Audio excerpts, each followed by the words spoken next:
Hola, ¿qué tal? Muy buenas noches, señoras y señores. Se acaba de dar a conocer hace pocos días el informe del defensor del profesor que hace público periódicamente el sindicato AMPE en la región de Murcia. Un informe que revela, entre otras cosas, el informe es muy amplio, es muy extenso, tiene muchos datos, no podríamos repasarlos todos, pero sí que comentaremos los más sobresalientes. El informe revela, entre otras cosas, que se ha registrado un aumento en la violencia verbal, en las agresiones verbales hacia los profesores. Está con nosotros el presidente de AMPE en Murcia, que es Clemente Hernández. Clemente, buenas noches. Hola, buenas noches. La razón que impulsa a AMPE a hacer este informe es también una especie de evaluación de la convivencia en la comunidad escolar, por así decirlo, ¿no? Sí, realmente el servicio del profesor en AMPE decidimos implantarlo en el año 2005. Fue una decisión a nivel nacional y no se implantó al principio en todas las comunidades autónomas, ahora sí. Murcia fue de las pioneras y surge como una necesidad de intervenir ante los problemas de convivencia que se daban en los centros, fundamentalmente agresiones hacia el profesorado. Cuando hablamos de agresión no hablamos solamente de agresiones físicas, que son las menos, sino también de agresiones verbales, insultos, etcétera, etcétera, otro tipo de actuaciones.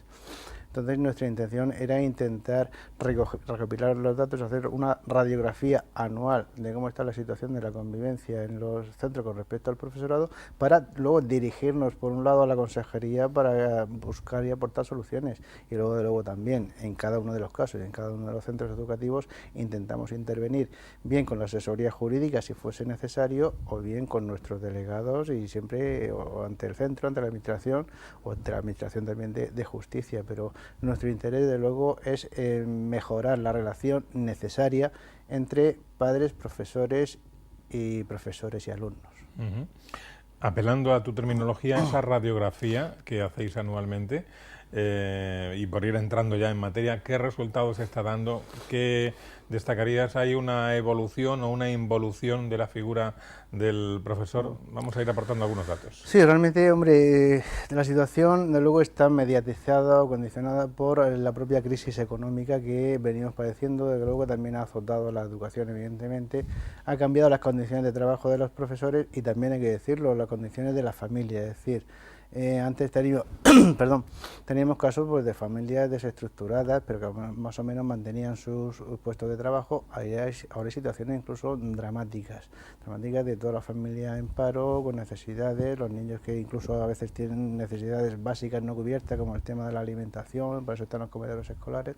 Todo esto de alguna forma influye también por parte de lo que se refiere a las familias, y luego también la situación de los profesores, las condiciones de trabajo han cambiado. Es decir, se ha incrementado la carga lectiva, ha aumentado las ratios, que es cierto que no en la misma medida que en otras comunidades. En Murcia las ratios no subieron tanto, pero sí ha aumentado la carga lectiva del profesorado, y disminuye el tiempo de atención a las actividades no lectivas, es decir, no de atención directa a los alumnos, como es fundamentalmente la tutoría, en la que se atiende no solo a los alumnos, sino también a los padres, a la hora de llamar a un padre y plantear problemas.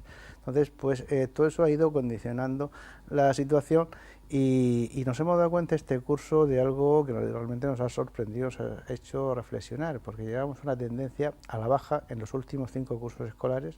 Las agresiones, entre comillas, al profesorado iban disminuyendo, y en este curso pues se ha producido un repunte, se ha producido un frenazo. O sea, es algo que nosotros de luego lo queremos trasladar a la Consejería de Educación para valorarlo, para ver las causas a que se puede deber e intentar buscar la solución. Pero evidentemente la solución pasa de manera más inmediata por medidas que debe adoptar la propia Consejería de Educación. También facilitar a los padres actividades de formación para reflexionar y valorar, bien en cursos de formación o conjuntamente incluso con los profesores en algunos de los casos, cuáles son las situaciones o los problemas de convivencia que está habiendo, para intentar implementar las soluciones más adecuadas para mejorar la situación. Y luego también, es decir, nuestra lucha como sindicato es desde hace ya muchos años, incluso antes de esto, la dignificación no solo de la figura del docente, sino de la propia institución escolar, por parte de la sociedad. Es decir, es cierto que la sociedad no valora la educación como se hacía antes. Si la sociedad no lo valora, esto es una cadena, tampoco lo valoran las familias y en las familias se habla sobre ello y llega a los alumnos perciben ese concepto que se tiene sobre el profesor y luego se traslada al aula. Evidentemente, de esa manera la actitud del alumno con respecto al profesor no es una actitud que favorezca el trabajo, que favorezca el esfuerzo.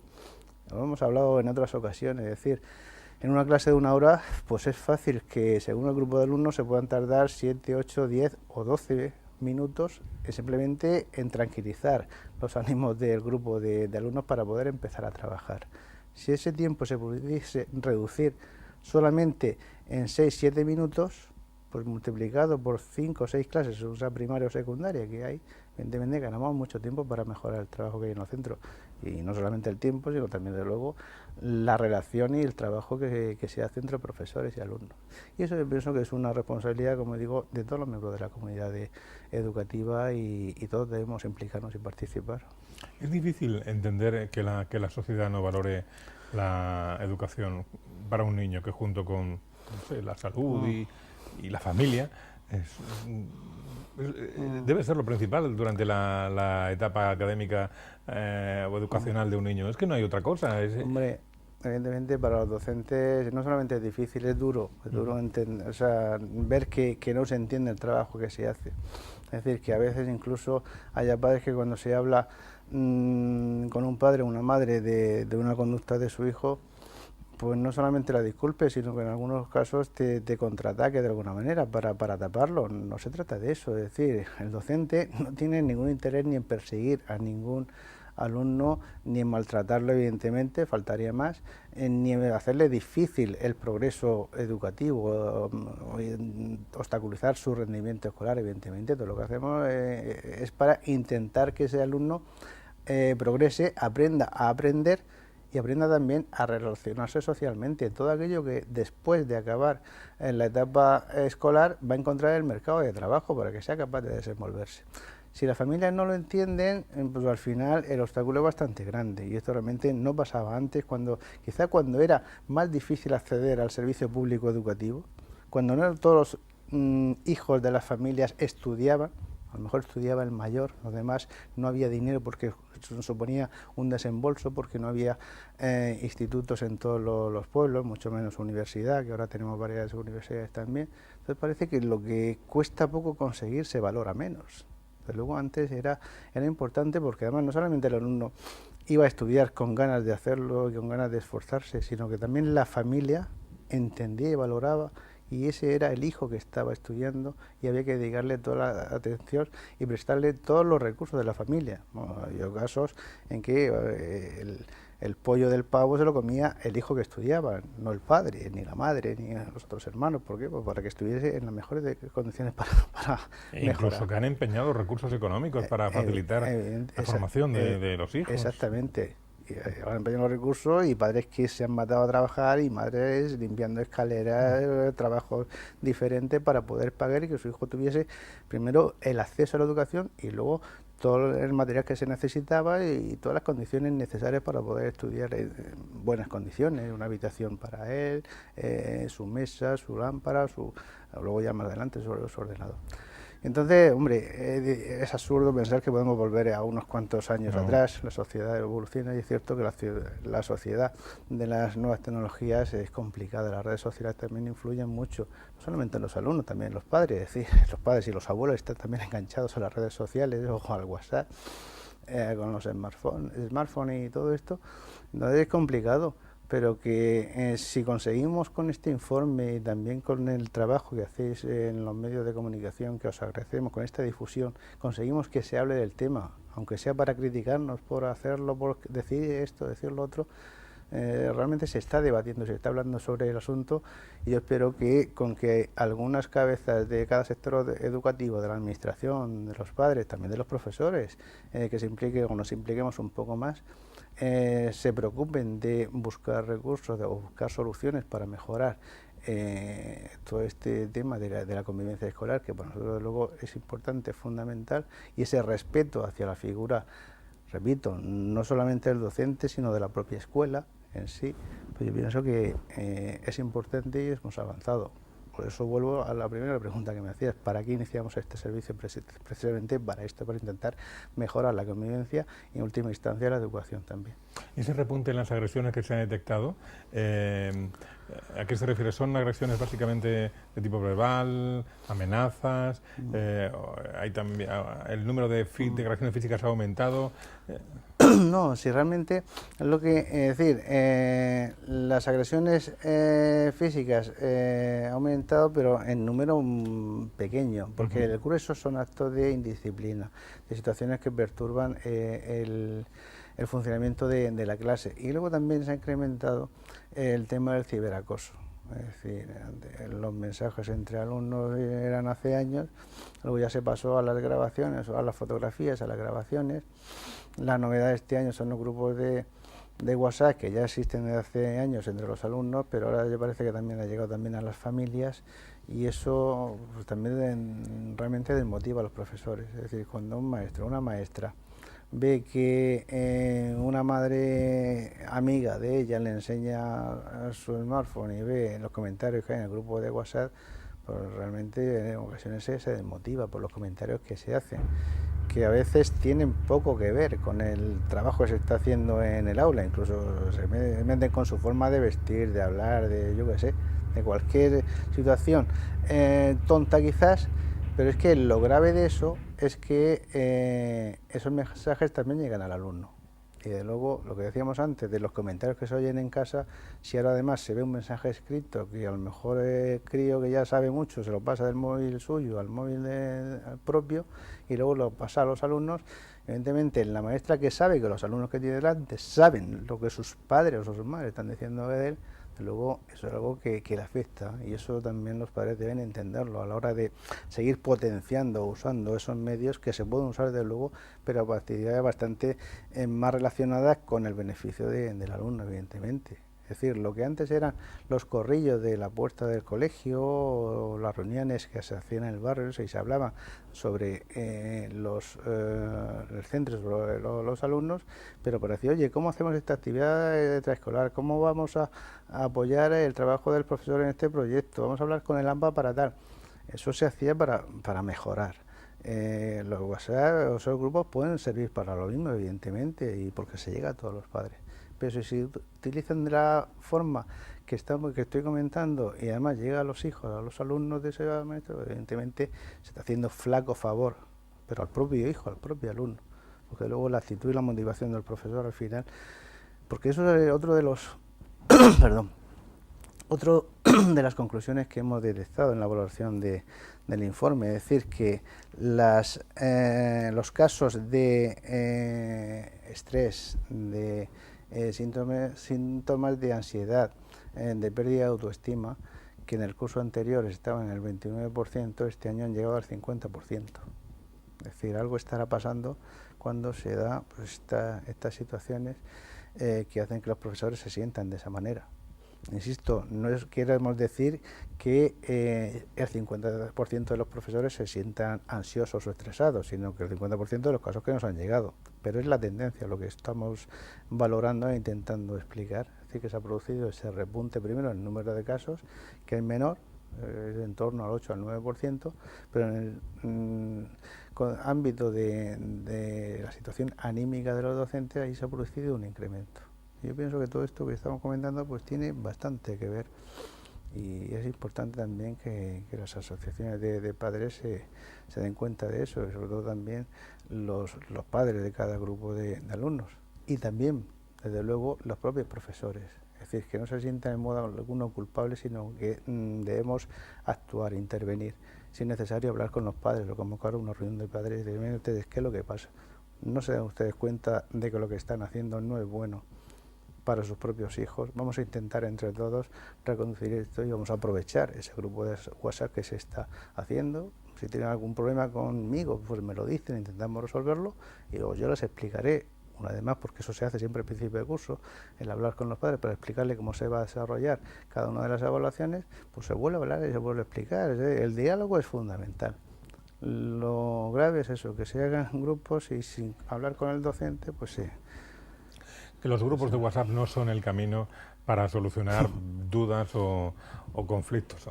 Más allá me refiero de preguntar qué ejercicios han mandado de matemáticas que a mi hijo se le han olvidado. Bien está que se haya una red de ayuda utilizando esa plataforma, ¿no? Pero cuando surgen conflictos, dudas de otro calado, otro nivel, no es el canal adecuado para digamos, retroalimentarse unos a otros y enardecer al personal. ¿Cuánto más fácil es convocar vía AMPA o vía, no lo sé, consejo escolar o cualquiera de los cauces que haya establecidos una reunión y plantear el tema sobre la mesa? Son los órganos de participación y diálogo del centro educativo, de lo que se trata, de rentabilizarlos. Además de la crisis y de los eventuales recortes que hemos comentado antes, pregunto, los constantes cambios a los que está sometido el sistema educativo en España, que suponen muchas veces cambios de textos, cambios de los planes de estudio, la dinámica de trabajo, eso puede influir para que se deterioren a veces las relaciones entre, en este caso, padres y profesores, porque no entienden o creen que el rendimiento de su hijo no es el adecuado. Pregunto, ¿puede haber también ahí alguna relación? Nosotros entendemos que sí, y pedimos que la consejería también lo estudie y lo valore. Evidentemente, en el último curso se ha producido una novedad importante, que ha sido la implantación de la LOMCE en los cursos de infantil, de primaria, primero, tercero y quinto, el curso anterior, y ya en toda la primaria, con los famosos estándares de aprendizaje. Eso ha supuesto que sin que el profesorado tuviese así un apoyo directo, hablamos de formación por parte de la administración, pues se hayan ido formando en cada uno de los centros, han surgido propuestas, proyectos, grupos de trabajo y tal, pero que el trabajo que hay que realizar es ímprobo, es decir, hay que estar analizando, valorando una serie de estándares, poner de crucecitas sobre cómo evoluciona el alumno, tremendo.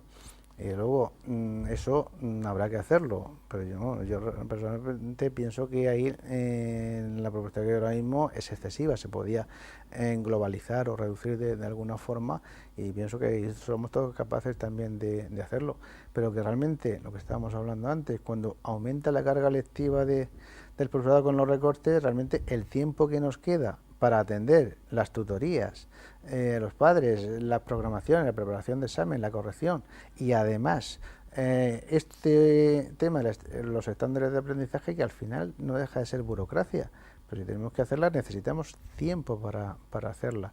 Y eso es lo que realmente está atenazando el trabajo de los docentes en el último curso escolar, o sea, en este y en el curso anterior. Y ahora también llega a secundaria. Este curso ha empezado en secundaria. Entendemos que eso es algo que habrá que intentar reorganizar y regularizar. Es decir, porque el trabajo que se hace debe estar racionalizado de tal forma que los objetivos que se pretendan dispongan de los recursos necesarios, tanto de espacio como de tiempos para dedicarse a ello. Porque evidentemente si demandas un trabajo que en una hora evidentemente no puedes hacer porque necesitas 3, si no te das esas 3 horas a la semana, pues al final se va acumulando un retraso que al final pues te agobia, evidentemente, te estresa y te hace difícil seguir trabajando en condiciones normales para dedicarte a lo que realmente hay que hacer en un centro, que es educar a los alumnos cara a cara. Clemente, los datos de este informe que habéis elaborado, imagino que los vais a poner en conocimiento de la Consejería de Educación, acompañado, supongo, pues de algunas propuestas, ideas, sugerencias, a ver en qué medida la Consejería puede actuar en consecuencia, ¿no? Sí, ya lo hemos hecho, lo hemos enviado al Observatorio de la Convivencia Escolar de la Consejería de Educación. Y vamos, se detalla todo el informe, se le habla de las posibles causas y de luego las propuestas de mejora que hacemos, que pasan desde el desarrollo ya completo de la Ley de Autoridad Pública Docente, que fuimos de las primeras comunidades en tenerla, pero nos falta ese impulso final para desarrollarla, para que realmente haya un protocolo de protección del profesorado, pero luego también el desarrollar campañas de formación para el profesorado sobre el tema de convivencia y disciplina escolar, también para los padres, pero eso exige un periodo también de evaluación previa para luego poder actuar. Entonces, y luego, de luego, las campañas de promoción de la escuela pública y del profesorado de la escuela pública, pues también para garantizar que llegue a la sociedad y que la sociedad también puede no volcarse, pero por lo menos al menos apostar un poco más por la educación. Estamos en plena campaña electoral, Clemente. Yo no sé, me imagino los partidos políticos tienen ya elaborados sus programas electorales. Para todos la educación figura como un tema prioritario, naturalmente. No tanto, lamentablemente. Bueno, Está, pero... al menos sobre el papel, al menos sobre el papel. Pero bueno, como es el momento también de plantear reivindicaciones, y desde AMPE, por ejemplo, si tuvierais la oportunidad de influir en el programa electoral de alguna fuerza política con opción de gobierno, 4 líneas generales o 2 líneas generales que propondríais. Bueno, la primera sería que la política saliese de la escuela, porque lo que no podemos soportar, no nosotros, sino el sistema educativo, es tanto cambio legislativo, que cada cambio de gobierno haya un cambio de ley, y ya se está amenazando durante mucho tiempo, meses atrás, de que se va a cambiar la ley, la LOMCE. Una ley que tampoco tuvo el apoyo de los sindicatos, de AMPE, tampoco por una serie de razones, porque entendemos que no apuesta suficientemente por el profesorado, y luego la promoción de los alumnos también presenta bastantes lagunas. La estructura del sistema educativo habría que discutirla también, y eso nos lleva a la otra gran propuesta, que se llegase a un pacto de consenso, pero no tanto político como social, que es lo que realmente habría que hacer. Aquí en Murcia se han hecho 2 grandes pactos educativos con los agentes sociales, ¿no?, entre los partidos políticos. Ahora se está hablando de pactos políticos. Yo pienso que eso es complicado y es peligroso. A lo mejor el mejor pacto político sería aquel que dijese: vamos a buscar a un grupo de los mejores técnicos en educación para hacer una ley educativa que tenga vocación real de perdurabilidad, que dure no los 4, 5, 7, 10 años que dura ahora, sino 30, 40, que ya los políticos se olviden de modificar las leyes educativas, porque haya un consenso claro sobre la educación que queremos. Y ahí, hombre, luego también entendemos que se debe contar con el profesorado, que es lo que no hacen las leyes normalmente. Y los profesores somos los que siempre estamos en el sistema educativo, desde que empezamos a trabajar, bueno, desde que empezamos como alumnos, evidentemente, pero como profesionales desde que empezamos a trabajar hasta que nos jubilamos. Los políticos entran, salen, y a veces es duro ver que te mueves según los impulsos de cada grupo político que va llegando. Y el futuro que nos espera con la pérdida de mayorías absolutas va a ser importante, y es un arma de doble filo. Puede ser un arma para llegar a un consenso de todas las fuerzas y alcanzar un gran pacto educativo, o si se equivocan puede ser un arma donde la educación se utilice como arma arrojadiza, como moneda de cambio, y al final seamos siempre, como siempre, los grandes perjudicados. Entonces sí les pido a los políticos que miren por la educación y que intenten dejar la política fuera de la escuela. Qué bueno sería que la política saliera de la escuela, como sería bueno también que saliera de la justicia, por ejemplo. También. Sería muy interesante. Y esa propuesta que tienen algunas fuerzas políticas de que la educación debería ser una de esas áreas que estuviera centralizada en el Estado y no hubiera este baile folclórico que tenemos en educación en cada autonomía. Eso es algo que también habría que discutir. Indudablemente las competencias en educación, y yo lo he vivido en primera persona directamente como responsable sindical, supone muchísimos beneficios para los centros educativos de la región. Había mucha diferencia antes de las competencias, cuando Madrid decía Murcia, que está ya tan lejos. Problema en un centro, ya se estudiará, y al final no se resolvió nada. Entonces, la cercanía ayuda a la resolución de problemas. Pero sí es cierto que puede haber algunos temas donde sea importante que haya unificación de criterios. Por ejemplo, el tema del profesorado, el tema de los concursos de traslados tienen que seguir funcionando, el tema de las oposiciones también, que en cada comunidad varían un poco, y lo que varía mucho es el tema de los interinos. La selección de profesorado interino, que también es importante porque hay más de los que debería haber más funcionarios y más oposiciones. Y luego también con respecto a los programas educativos, evidentemente. Es decir, el currículum escolar no puede ser que un alumno, simplemente por cambiar de comunidad, tenga programaciones distintas y programas distintos.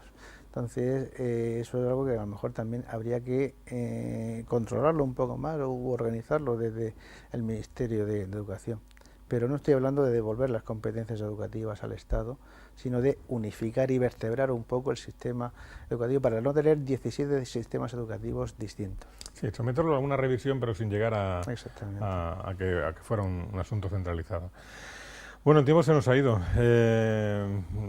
Vamos a ver qué es lo que pasa el 20 de diciembre. Ya de elecciones y de política hablaremos otro día. Hoy queríamos comentar, aunque fuera brevemente, este informe del defensor del profesor que ha elaborado este año también el sindicato independiente AMPE en Murcia y desear, digamos, un encargo general que nos tenemos que hacer todos es que demos a la educación el rango y el valor social que tiene para todos en general, para los niños en particular, que durante su etapa de formación académica no es otro el sitio en el que hay que poner el foco de atención, es solamente la educación, en su crecimiento personal, su formación. Hemos dicho también la salud y el ocio y todo eso, ¿no? Pero la educación debe ser el eje sobre el que pivote todo. Que realmente es lo que determina el futuro de ese niño como persona. Entonces, si no la cuidamos, si no la potenciamos, le estamos haciendo un flaco favor a esos hombres del futuro, que son los que nos tienen que sacar de esta crisis y mantener las pensiones de muchos de los que estamos trabajando ahora. Bueno, hablar de pensiones a estas alturas, ya veremos. Muy bien, Clemente Hernández, presidente de AMPE Murcia, gracias por haber estado con nosotros, muy amable. Muy bien, gracias a vosotros, buenas noches. Hasta otra ocasión. Gracias a ustedes por estar ahí, nos encontramos el próximo día aquí en Primera Línea. Buenas noches.